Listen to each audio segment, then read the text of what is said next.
Everyone, welcome back to my YouTube channel all about radio. आज हम बात करने वाले हैं एक्सेल स्केलेटन के remaining part that is thoracic cage.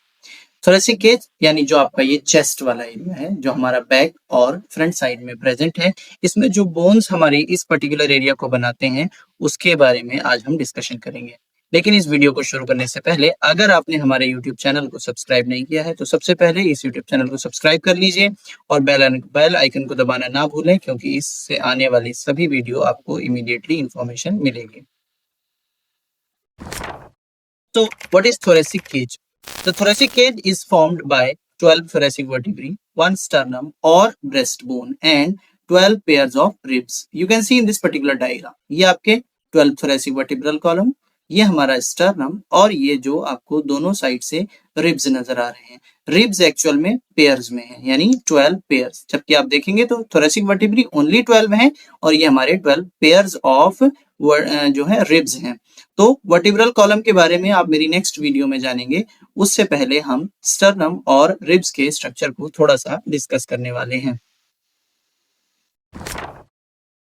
The sternum और द ब्रेस्ट बोन, इसके बारे में अगर मैं आपको बताता हूं, this flat bone can be felt just under the skin in the middle of the front of the chest. आप यहां से सेंटर से जब अपने चेस्ट में प्रेस करते हैं, this particular part is known as sternum. The manubrium is the uppermost section and articulate with the clavicles at the sternoclavicular joint and with the first two pairs of ribs. अगर आपके इस particular part की बात करते हैं, इस diagram में आप देख सकते हैं ये हमारा स्टर्नम है।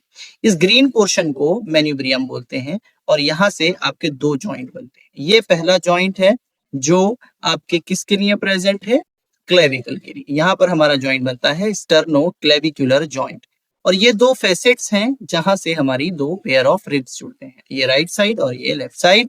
तो आपके दोनों ribs, first pair of rib यहाँ पर अटैच होगा और ये सेकंड पेयर ऑफ रिब के लिए है। तो मेन्यूब्रियम के लिए यहाँ पर हमारी 4 रिब्स जो हैं यानी 2 पेयर ऑफ रिब्स अटैच हो जाते हैं। The other part of sternum is the body or middle portion gives attachment to the ribs. आप यहाँ पर सेंटर वाला पोर्शन देखेंगे, ये ब्रॉड स्ट्रक्चर और लॉन्ग स्ट्रक्चर है जो हमारे इस पर्टिकुलर बोन में प्रेजेंट है। यहाँ पर और भी कुछ रिब्स हैं जिनके लिए फेसेट्स प्रेजेंट हैं, जैसे 3rd, 4th, 5th and 6th and 7th। 7 total ribs हैं जिनको हमारी स्टर्नम से अटैचमेंट मिलता है। The xiphoid process is the tip of the bone. यहाँ पर आप देखेंगे ये जो लास्ट पोर्शन है, ये tip of this particular bone है, इसे हम जिफॉइड या जाइफॉइड प्रोसेस बोलते हैं और यहाँ पर किसी भी रिब का अटैचमेंट डायरेक्टली नहीं है। यहाँ पर क्या होता है, it gives attachment to the diaphragm, muscles of the anterior abdominal wall and the linea alba. Linea alba जब आप मस्कुलर सिस्टम देखते हैं तो उसमें आपको बताया जाएगा एक लॉन्ग टेंडन है जो हमारे एब्डोमिनल कैविटी की मसल्स को अटैचमेंट प्रोवाइड करता है। तो एंटीरियर एब्डोमिनल वॉल की मसल्स, डायफ्राम और लीनिया एल्बा को अटैचमेंट मिलता है किस बोन से, आपके xiphoid process of sternum से। So that was all about this particular flat bone और breast bone जो हमारे पर्टिकुलर चेस्ट में, thoracic cage में सेंटर में प्रेजेंट होती है। thoracic cage का जो मेजर पार्ट बनाती हैं वो है हमारी रिब्स।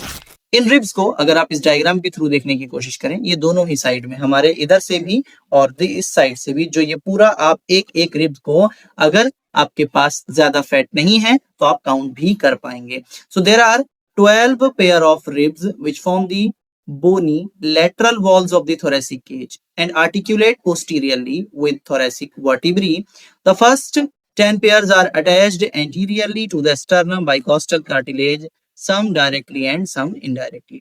तो ये जो 12 pairs of ribs हैं ये bony lateral walls बनाते हैं। यहाँ पर जो ये साइड की walls हैं, they are known as lateral walls of thoracic cage। और आगे की तरफ ये आपके sternum से और पीछे की तरफ ये हमारे thoracic वर्टिब्रल कॉलम से अटैच्ड होती हैं। आगे की तरफ एक्चुअल में देखें तो इनमें से 10 पेयर्स ऑफ रिब्स हैं जो स्टर्नम से अटैच्ड हैं, कुछ हैं जो कॉस्टल कार्टिलेज के थ्रू डायरेक्टली अटैच्ड हैं और कुछ ऐसी हैं जो कॉस्टल कार्टिलेज के थ्रू इनडायरेक्टली अटैच्ड हैं, मतलब एक ही कार्टिलेज से मल्टीपल रिब्स का अटैचमेंट है। दी last 2 pairs are known as floating ribs have no anterior attachment. तो इस डायग्राम में आप देखेंगे लास्ट की दो रिब्स ऐसी हैं जो किसी भी तरह से हमारी स्टर्नम के साथ जुड़ी हुई नहीं है, एंटीरियरली अटैचमेंट नहीं है, बट पोस्टीरियर में ये वर्टिब्रल कॉलम से आप देख सकते हैं बहुत क्लियरली अटैच्ड हैं। T11 और T12 जो हैं इन लास्ट की दो रिब्स को अटैचमेंट प्रोवाइड करते हैं। एक पर्टिकुलर साइड से आपको इस डायग्राम में देख सकते हैं किन रिब्स को हम ट्रू रिब्स, किन को फ्लोटिंग रिब्स और किन को फॉल्स रिब कहते हैं। तो जो पहली 7 पेयर ऑफ रिब्स हैं ये डायरेक्टली स्टर्नम के साथ अपने अपने इंडिविजुअल कॉस्टल कार्टिलेज से जुड़ी होती हैं, इसीलिए हम इनको ट्रू रिब्स बोलते हैं। जो रिब्स हैं एक ही कॉस्टल कार्टिलेज से तीन तीन रिब्स यहाँ पर जुड़ी हुई हैं, उन्हें हम फॉल्स रिब बोलते हैं। और लास्ट की 2 रिब्स ऐसी हैं जो किसी भी तरह से स्टर्नम के साथ जुड़ी हुई नहीं है, ये सिर्फ हमारे मसल्स से अटैच्ड होती हैं, तो इसीलिए ये फ्लोटिंग रिब्स कहलाते हैं। मतलब ये सिर्फ पीछे से अटैच्ड हैं, आगे से इनका कोई direct articulation with any bone नहीं है। अब अगर मैं आपको एक पर्टिकुलर रिब के बारे में बताऊं तो एक रिब में क्या क्या कैरेक्टरिस्टिक फीचर्स हो सकते, जैसे आप यहाँ पर देख सकते हैं इसमें एक हेड है, हेड के बाद एक नेक है, एक ट्यूबरकल है, एक शैफ्ट है, एक कॉस्टल ग्रूव है, यहाँ पर हमारा कार्टिलेज है।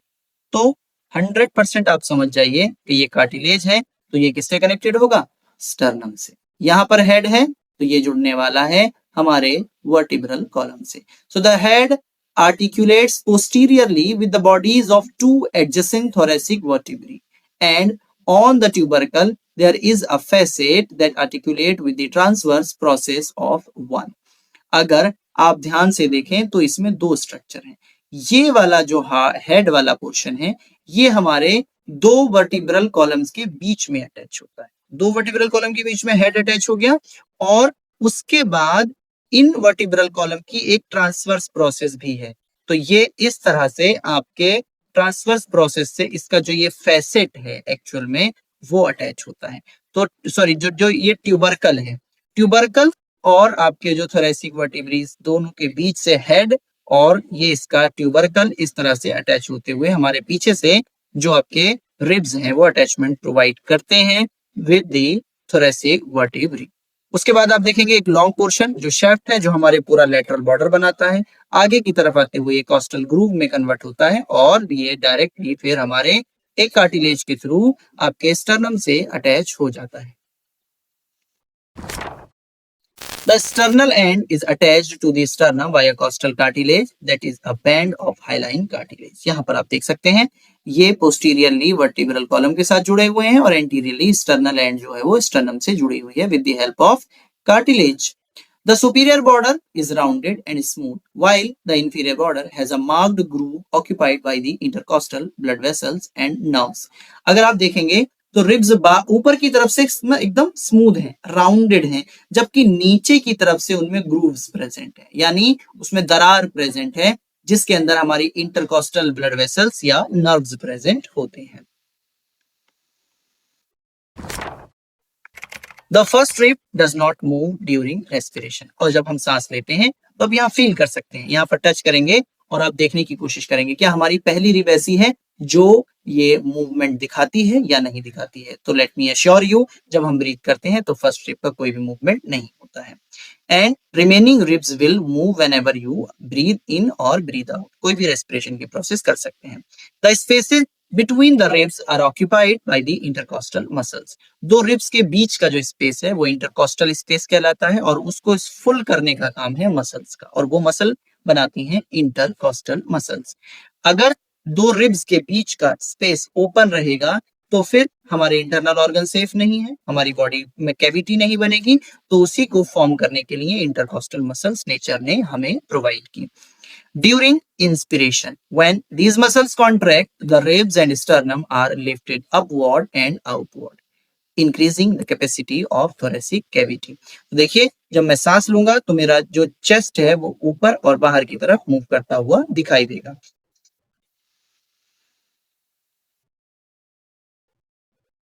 तो जब हमने ब्रीथ किया तो हमारे रिब्स बाहर और ऊपर की तरफ मूव करते हैं। ये क्या कर रहे हैं, आपके थोरेसिक कैविटी की कैपेसिटी को इंक्रीज कर रहे हैं और आपके लंग्स को पूरा स्पेस प्रोवाइड कर रहे हैं कि लंग्स इन्फ्लेट हो जाएं और उनमें मैक्सिमम एयर जो है हम इनहेल कर सकें।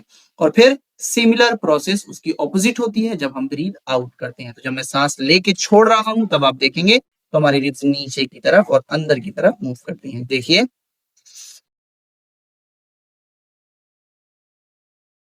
तो कुछ इस तरह से हमारा जो ये चेस्ट है ये रिब्स की हेल्प से मूव करता है। So that is all about ribs and sternum, and the remaining part of thoracic cage, that is vertebral column, will be discussed in my future lecture. Be continued, be connected with our YouTube channel all about radio. Thank you so much. Have a good day. Please do not forget to subscribe my YouTube channel, and please do share, comment, like and subscribe. Thank you. Have a good day.